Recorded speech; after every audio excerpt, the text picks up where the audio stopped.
Então, eu desenho, né? Você pode fazer em casa, pedir para a criança deitar num papel pardo, desenhar o contorno do corpo dela e trabalhar exatamente isso, os nomes das partes íntimas, né? E aí aqui eu até coloco, né? As roupas íntimas, a gente dá uma ênfase nisso, né? Que as nossas partes íntimas, elas são protegidas com roupas íntimas, né? E elas são tão importantes que elas ficam o quê? Guardadinhas, escondidas, a gente não fica mostrando para todo mundo, né?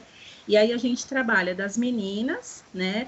A parte de cima, dos mamilos, né? Que está crescendo. E a parte de baixo também. A calcinha também vai proteger, né? A parte de baixo aqui. E é engraçado que às vezes a gente fica cheio de tabu, né? Para falar isso. Mas as crianças, gente, numa roda de conversa, por exemplo, elas falam muito naturalmente, né? Elas Espontâneo, né? muito. E aí, o que que você faz? Você não vai falar, tá errado esse nome, mas, Pepeca, Xoxota, enfim. E aí você vai falar, não, tudo bem, esse nome é legal, mas ele tem o nome certo. E aí você dá o nome certo, né?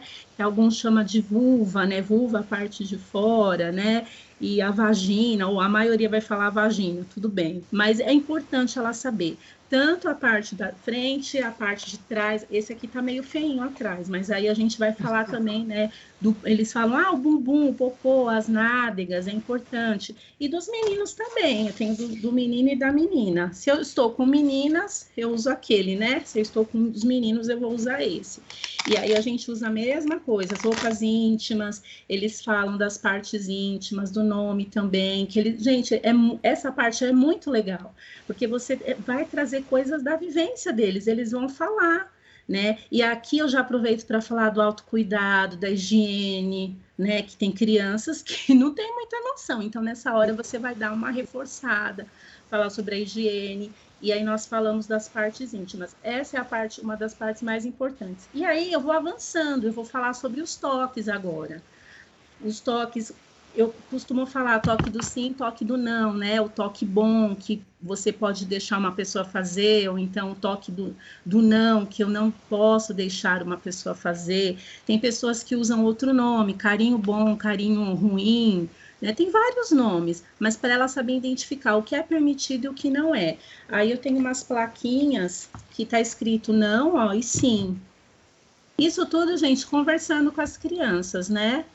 Aí a gente vai dar exemplos. E aí, gente, eu posso deixar alguém tocar, fazer um cafunézinho no meu cabelo, na minha cabecinha? Eles mesmos vão falar, sim, é um toque bom. Eu posso deixar alguém tocar no meu joelho? Aí sim. Só que a gente tem um outro material, os pais devem conhecer muito, porque circula muito na internet. É os sinais do semáforo, aquele que é verde, vermelho e amarelo. Sim, sim. Porque os pais usam, eu falo os pais porque eu conheço muito pai que usa, né, o bonequinho para pintar. Então você também pode usar isso, né? O amarelo é o atenção. Então, tá mexendo na minha coxinha, atenção, tem que ficar atento, não pode, cuidado. E aí a gente vai avançando, chegar nas partes íntimas. Eu posso deixar alguém fazer cócega nas minhas partes íntimas, alguém mexer, alguém brincar? Eles mesmos já vão falando, não, não pode. Aí a gente coloca as plaquinhas. É um velcro, né, que a gente coloca aqui e aí vai colocando assim. Então, assim, gente, essa é a parte, assim, principal que a gente fala da prevenção. A gente fala muito também sobre os segredos, que a criança precisa aprender a diferenciar o que é um segredo bom e um segredo ruim. Por quê? Geralmente o abusador, ele vai pedir segredo, né? Ele vai fazer chantagem, né? Ele vai falar, olha, esse é o nosso segredo, você não pode contar para ninguém. Então, a criança, ela precisa diferenciar o segredo que me faz bem, eu guardo. O segredo que não me faz bem, geralmente esse tipo de segredo não faz bem para a criança. Ela não vai se sentir bem, ela vai ficar triste, ela vai chorar. A gente até usa um coração que fala que é o radar, né? O coração dela, se ela não estiver bem, ela tem que falar.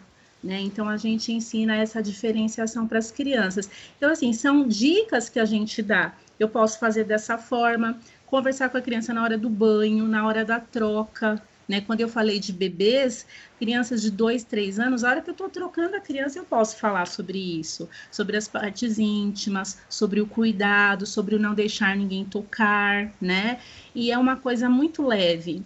E aí tem algumas histórias, eu esqueci de trazer aqui, mas tem histórias que são próprias para trabalhar a prevenção. né? Então, de repente, você pode procurar, tem o Segredo da Tartanina, que é de uma tartaruga, não sei se você conhece essa, bem legal essa Não, história. essa eu não conheço. Ela é perfeita para trabalhar a prevenção. Ela vai falar sobre o segredo, ela vai falar sobre os toques, vai falar sobre o corpo. Então, assim, a gente pode, de uma forma muito lúdica, né, falar sobre isso. E no final ela sai entendendo, né, o quanto o corpo dela é importante, respeitando o corpo dela, o corpo do outro, né, porque a gente trabalha muito a questão da higiene, conversas informais, não precisa fazer cerimônia. Olha, eu vou falar uma coisa para você. Não, gente, conversa, né? Então, Tem assim, que ser muito natural, né, Miriam? Eu acho que sim, o grande segredo, né, da gente trabalhar essa questão da sexualidade, né, do conhecimento do corpo, do auto-amor, porque a gente desenvolve esse auto-amor de respeito com o nosso corpo e com o do outro, eu entendo assim, eu acho que tem que ser muito natural, né? sim. E com as Porque histórias a quando a gente gente consegue, né? Contando a história ali, a criança se identifica ali com os personagens e é muito bacana. Você acaba alcançando os seus objetivos, ou numa roda de conversa, ou numa troca, ou na hora de um banho, ou se trocando para ir para uma piscina. É ali, né? No dia a dia. Por isso que agora aqui entra o diálogo, né? Como é importante estabelecer diálogos, né? Os pais com os filhos para os filhos terem esse canal aberto, né, para conversarem com os pais. Isso é tão importante, né? Miriam, Oi? Miriam, uma pergunta aqui. Esse seu método é excelente, mas ele é aplicado em rede pública, em escolas? Então, essa é a dificuldade. Nós não temos, eu não trabalho na escola esses temas. Eu trabalho nas minhas palestras, quando alguém me chama para fazer trabalhos, né, com grupos de crianças específicos. É um material que dá para trabalhar em escola. Se nós pegarmos o BNCC, nós estamos alinhados quando a gente vai trabalhar cuidado com o corpo, né, valorização do corpo, nós podemos trabalhar perfeitamente na escola. Eu não trabalho, né, esse tema específico, prevenção na escola, porque eu não tenho essa abertura de trabalhar, vou trabalhar esse projeto. Aonde eu trabalho, não, mas eu já trabalhei em outros lugares. Mas dá para trabalhar em escola. Eu tenho muitas amigas que trabalham em rede particular, né, em outros locais, em ONGs, né, que trabalham com esses materiais e outras coisas, outras ideias aí que a gente pode trazer o lúdico, né, Márcia? Tentar trazer o máximo do lúdico para as crianças entenderem, né, sobre esse assunto tão importante. Quando você fala, Miriam, sobre abusos sexuais e maus tratos de crianças, especificamente no caso de igrejas envolvendo religiosos, qual é a maior dificuldade? É a punição? Encontrar Não o entendi a abusador? última palavra. A punição?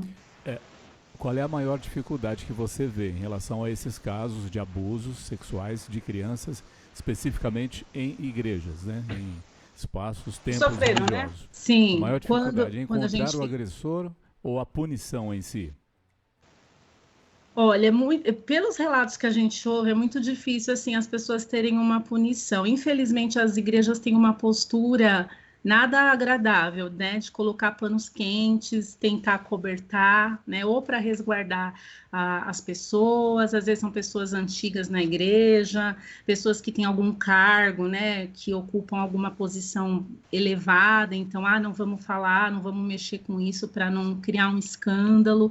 Então, infelizmente, né, é uma postura muito errada, né? A gente tem visto vários depoimentos nesse sentido. Às vezes a família é obrigada a sair da igreja porque a liderança não quis, né, tomar uma decisão, né, mais forte quanto à denúncia, né, a fazer os trâmites certos, prefere, né, se omitir. Essa é a maior são as maiores críticas que a gente ouve em contexto, né, religioso. E Isso é nesse muito caso, qual é o grave, né? procedimento que a família tem que fazer? É a denúncia mesmo, é a denúncia, procurar o Disque 100, Conselho Tutelar da cidade, né, que eles vão fazer toda a investigação e encaminhar para os órgãos competentes, né, então às vezes a família, ela se sentiu lesada por algum motivo, a liderança da igreja não fez o que deveria fazer, então ela pode, né, se posicionar e fazer a denúncia E não deveria, né? Deveria a liderança ali dar uma ajuda, né? Dar um suporte, mas infelizmente quando a liderança falha, as famílias, as pessoas procuram aí a ajuda. Lembrando, né, Miriam, que assim, que qualquer pessoa da igreja, sabendo, sendo família ou não, ela pode denunciar, né? Sim, isso é importante, qualquer pessoa, a gente, exatamente. como você colocou aqui, né?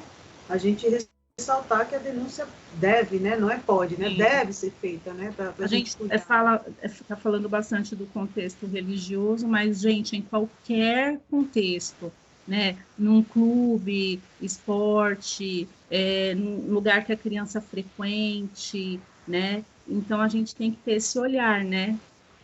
Eu costumo falar que aonde tem adultos, né? Pode ter o perigo ali. Você não conhece todas as pessoas. E mesmo quando conhece, né, a gente pode ter surpresas, né? Porque pelas pesquisas, o maior índice de abuso são pessoas do convívio da criança, né? Que é de dentro do lar. É estatístico isso, né? Isso, é assustador, né? Mas é a realidade.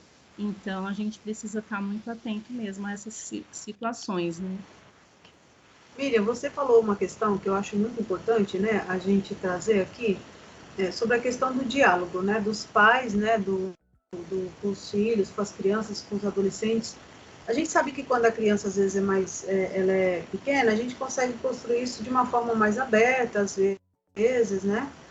Mais tranquila, mas quando ele entra ali na fase da pré-adolescência, da adolescência, que acha que, às vezes, já é dono da sua